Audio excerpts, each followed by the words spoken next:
Bharat Pakistan series Afridi forest গাম কিংবা এক চাটনিওয়ালার গল্প। ভারত পাকিস্তান সিরিজে সবই আছে। হ্যাঁ, আশেজ তো আছেই, কিন্তু আমার মতে এটা আশেজের চেয়েও বড়। বক্তা ক্রিকেটার প্রফেসর রবিচন্দ্রন অশ্বিন, তবে আশেজের চেয়েও কি বড়? সেই গল্পর তিনটা বলেছেন শোয়েব আখতার। ভারত ও পাকিস্তানের মধ্যে ইতিহাস আছে। বীরেন্দ্র সেহবাগ বলেছেন 47-এ সেই ইতিহাসের শুরুটা ভারত ও পাকিস্তানের আলাদা দেশ হওয়ার আগে একটা দেশ ছিল। দুই ভাই আলাদা হয়ে গেল।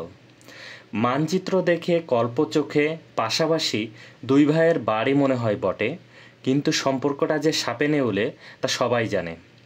রমিজ রাজার মতে দুই প্রতিবেশীর পাল্টাপাল্টি সম্পর্কের মূল আস্থা আসে রাজনৈতিক সম্পর্ক থেকে।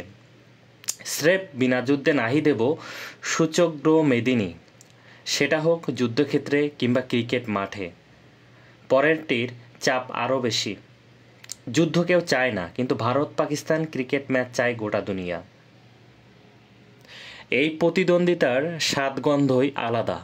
সাধারণত এক ক্রিকেট ভক্ত বলেছেন এই ম্যাচ দেখতে তারা নাকি 7-8 দিন আগে থেকে